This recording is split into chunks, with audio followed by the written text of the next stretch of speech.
for such a ridiculous outrage on the Constitution. There was a time when people went to jail to get freedom for themselves. I think we have reached a stage when people must be willing to go to jail to preserve their basic human freedoms. It is easier to throw off a foreign tyranny than the tyranny of your own elected representatives. Make no mistake. And to my mind, a law does not cease to be tyrannical because it is passed by the elected representatives of the people.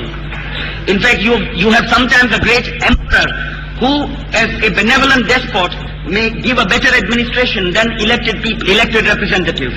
It all depends on the caliber, the vision, the degree of integrity of the people you return to office. So in a democracy, the price which you pay for being a citizen of a democracy is eternal vigilance. If you are not prepared to have eternal vigilance, you are unfit to be the citizen of a free democracy. Because freedom is not something you can inherit in the bloodstream. It's not that your father enjoyed it, therefore my young friends here in the galleries would be able to enjoy it. No, you don't inherit in the bloodstream. You have to fight for it, cherish it, preserve it all the time. Otherwise it just vanishes. It has already vanished this year 1971 in the form of the 24th Amendment. But look at the extreme arrogance, and I use my word advisedly, arrogance of the people who have passed this 24th Amendment. They go on to say, once the President of India is presented with a bill abridging any of the fundamental rights, he shall have no right to say, I shall not assent to the bill.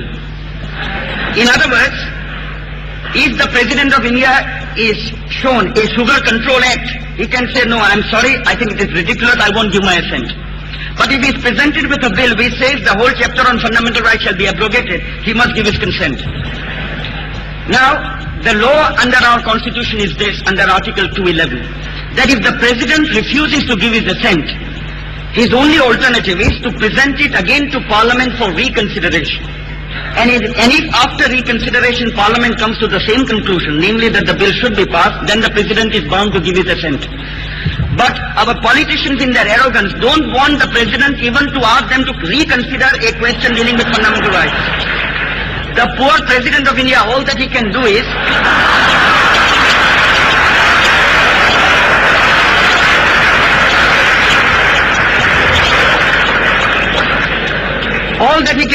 to tell the Parliament, as Cromwell told his Parliament, as you will recall, think in the bowels of Christ, you might be mistaken. Our President can't even tell the members of Parliament, you want to take away all the fundamental rights, would you like to reconsider this matter? No, he can't say that. He must give his assent immediately. I think, frankly, this is devaluing the office of the President, if ever there was a way of devaluing it. This is your 24th Amendment. Now when the 24th Amendment is passed, what you have been told is assurance in Parliament by high-ranking individuals. Please rest assured, we will not tinker with your freedoms. In connection with that assurance, kindly consider two things. The princes were given an assurance in writing, which Rajaji signed as the Governor General of India, where he said that you are guaranteed this privy purse, and your descendants who occupy the Gadi are guaranteed that. Not only the Government of India's guarantee under the signature of the Governor General, we put it in the Constitution. In Article 291 we said, the privy purse free of taxes is guaranteed and shall be paid out of the Consolidated Fund of India. It is the highest guarantee, the highest assurance, the greatest security known to our law. What has come to that security and assurance? The people who are alive today, who signed in 1947 this document as the other party to the covenant, they are today alive, many of them, and they will not get a pie. I'm not talking of those individuals. Those individuals are not worth saving, but the honor of India is undoubtedly worth saving. It is the honor of your country. People have laid down their lives for the honor of their country. What nonsense are we talking today about this being anachronism and the rest? What has become anachronistic is the sense of integrity, justice and fairness. That unfortunately has become anachronistic in our times today in India. Now, if the greatest guarantee known to law enshrined in the Constitution is of no avail, what do you make of verbal assurances given by individuals? I mean, a man must be perfectly infantile in his outlook if he believes that this assurance has any effect whatsoever. Consider secondly this. Is the assurance worth anything at all, assuming it is well intended and assuming it is really to be carried out by the elected representatives? What is this assurance? Every parliament changes every 5 years. Who knows who will be in power tomorrow? When the going is good, when the market is bullish, every speculator thinks it will go up and up. When it is down, everybody thinks it will still go down.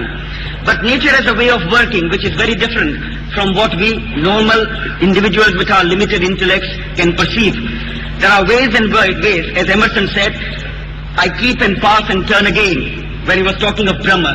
If the red slayer thinks he slays, or if the slain think he is slain, he knows not well the subtle ways in which I keep and pass and turn again. Now if nature has a way of turning a corner before you know where you are, you can rest assured that nothing is everlasting. No one's power is everlasting. What is the assurance as to what the next parliament would do? But in this case, it is something more grave than that. You don't have to wait for the next parliament. This very parliament has told you at the time when it passed the 24th Amendment as to what it proposes to do once it is given the power to abridge fundamental rights under the 24th Amendment. And it has told you that by introducing in Parliament the 25th Amendment Bill, which tells you quite frankly, I must give full marks for frankness to this Parliament.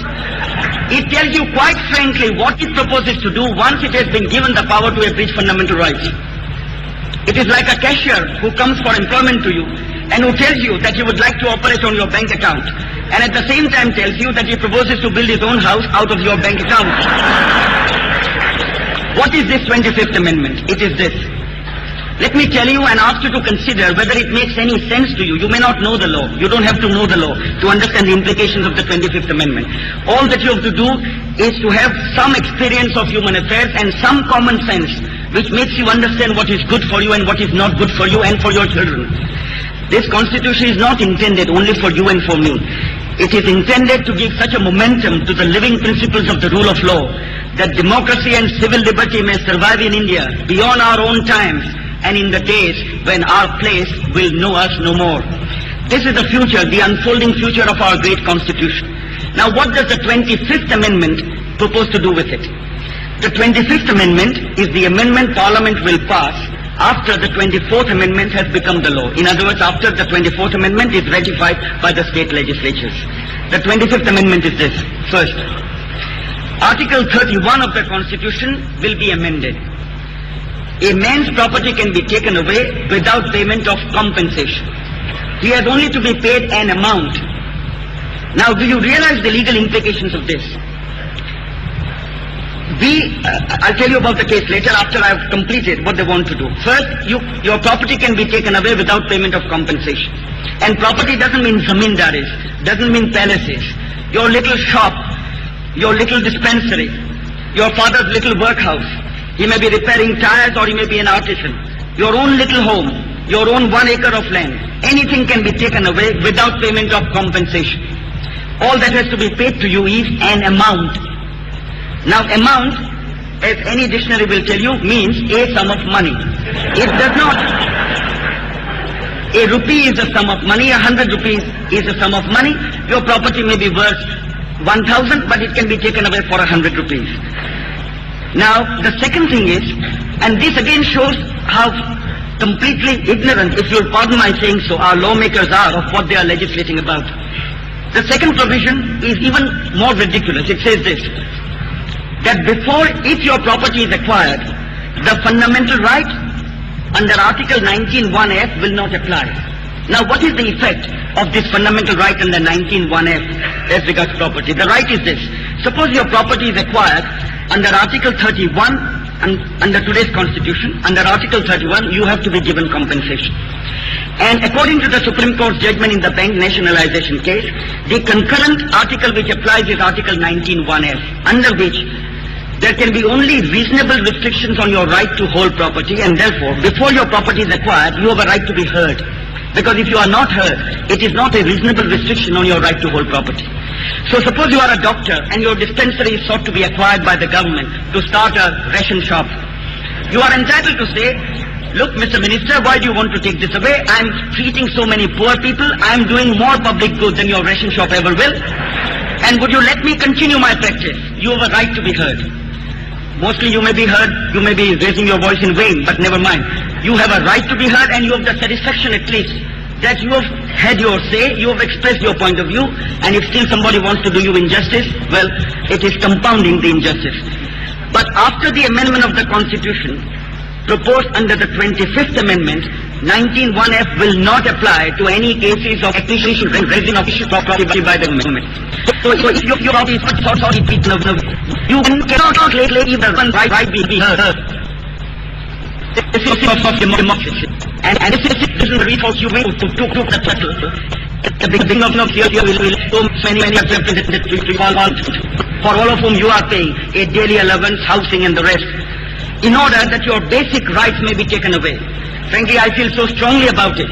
And what distresses me no end is that why is the elite of this country putting up with this kind of outrage on our basic democracy?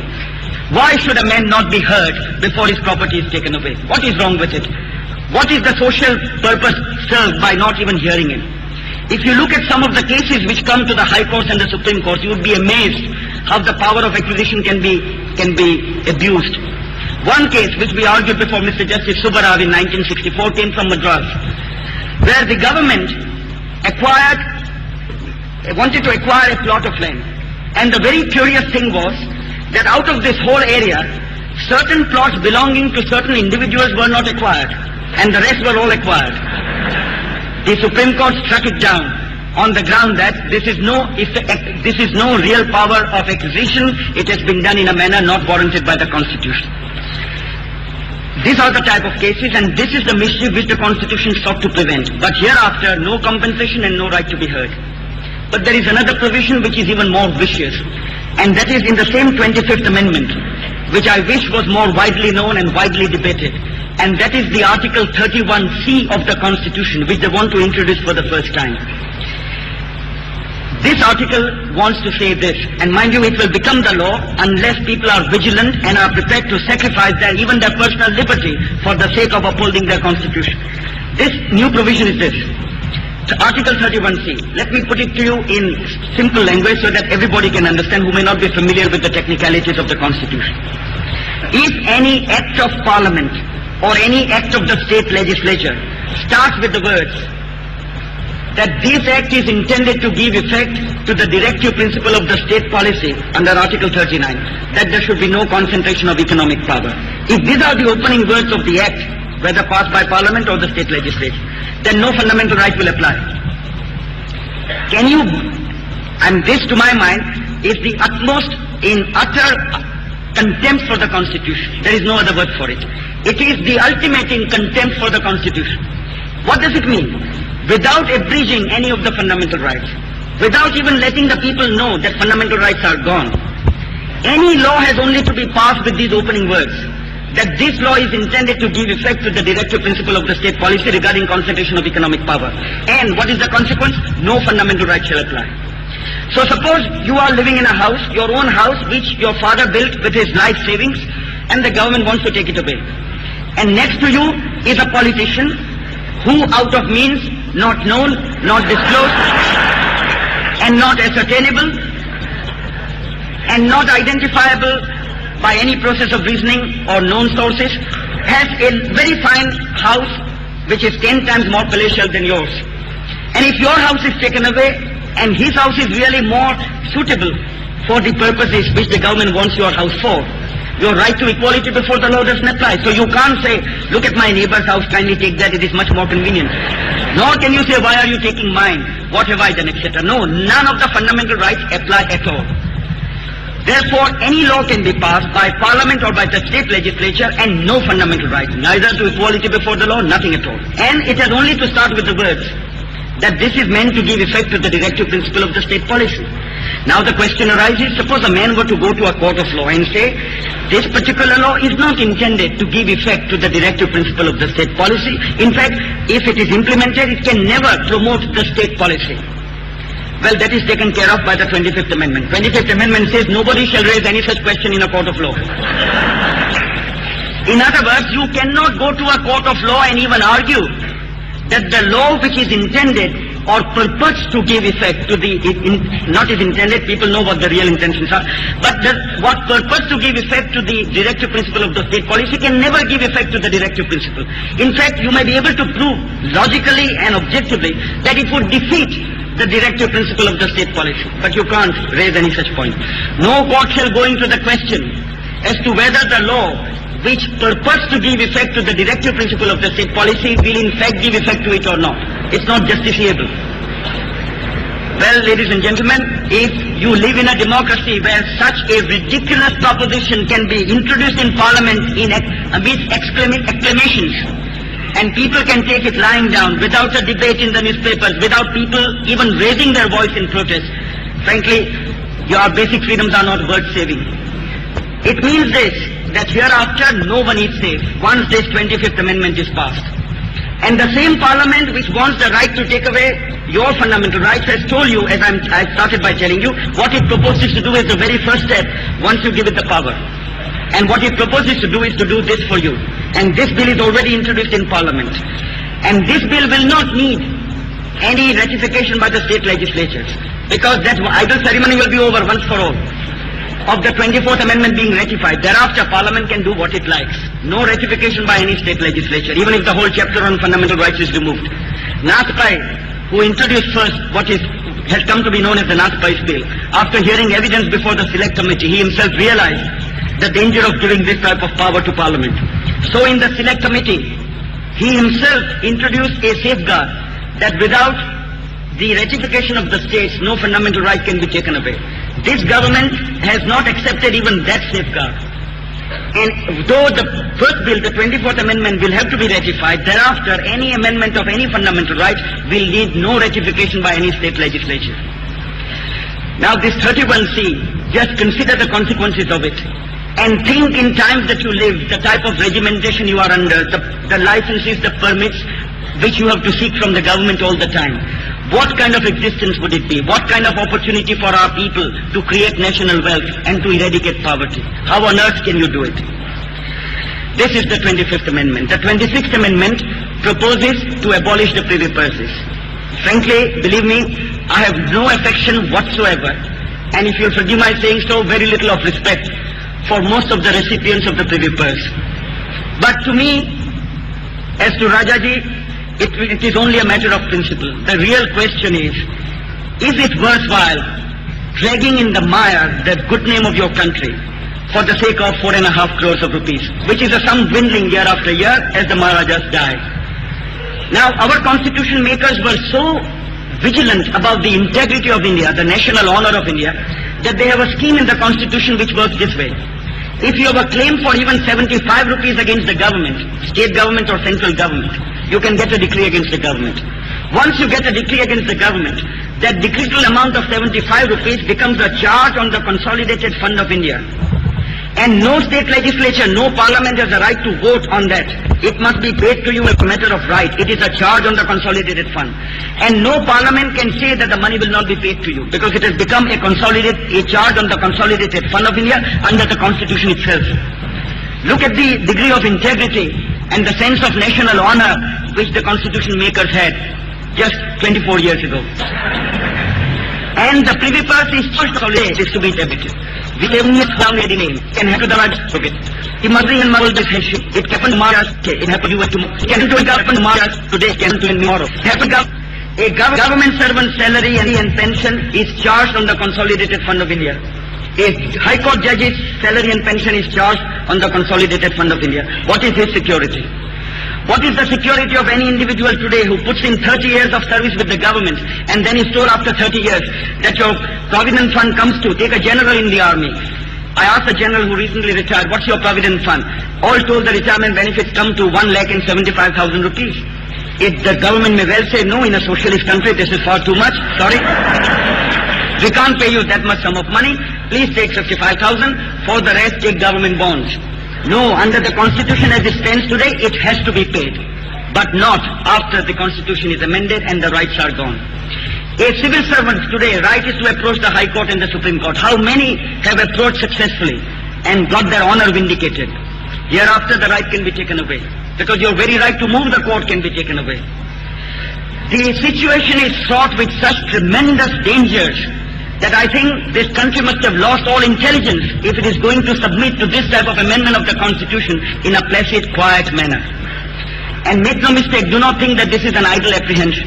Let me end with the words of Justice Salmon, a judge of the House of Lords in England, who recently delivered the Haldane Memorial Lecture before the London University as late as recently as the 4th December 1917, that's last year. He said in England, with his 800 years of Parliament and before the Parliament the Witan, which corresponded in the Anglo-Saxon days to the present Parliament, he said, I strongly advocate that in England we must have a Bill of Rights.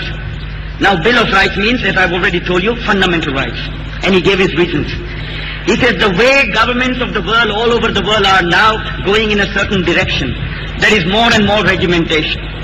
Less and less respect for the individual, for his dignity, his self-respect, his freedom of action. And a day may come, I'm quoting now his words, Lord Simmons, he is a sitting judge of the House of Lords in England. He says a day may come within 30 years, he says 30 to 40 years, when it may become a criminal offense to criticize the government in power. When such a law is passed, the judge will have only two options, either to resign and not administer such a law, or to convict the man who is brought before him for criticizing the government. And he says, in order that such a day may not come, let the people give themselves a Bill of Rights.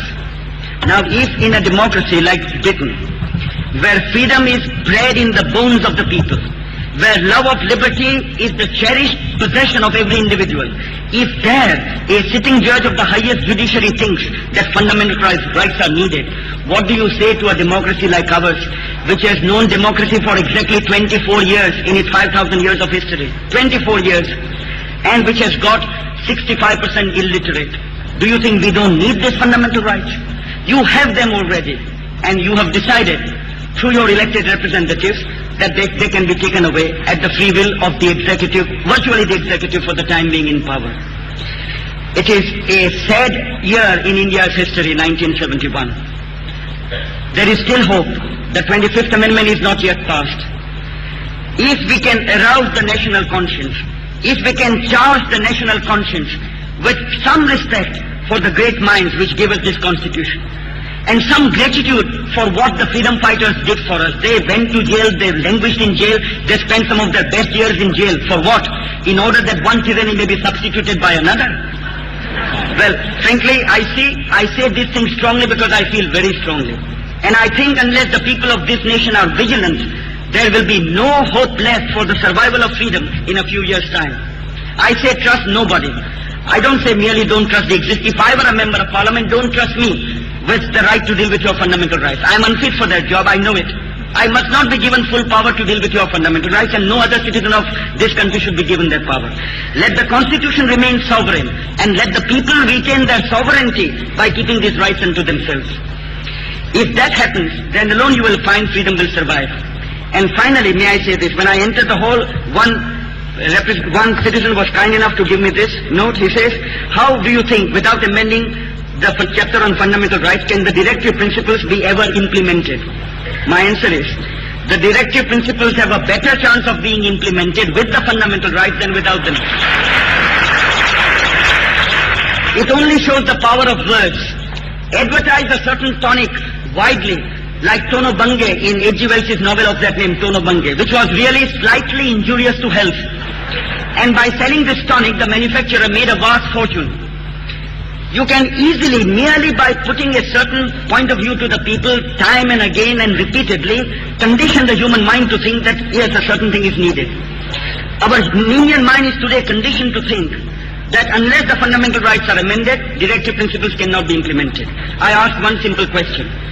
Which scheme of economic reform which is wisely conceived and honestly implemented has ever been defeated by our fundamental rights? Point out to me one scheme of any state, any center, any state government or any central government. Not one. You will not find one scheme being defeated by the fundamental rights. Not one. The fundamental rights are there as the iron framework within which your salvation can be reached and you can work out your great destiny. And finally, may I say this, that our Constitution as it stands today without the amendment will ensure that this great nation can have stability without stagnation and change without the destruction of human values. Thank you.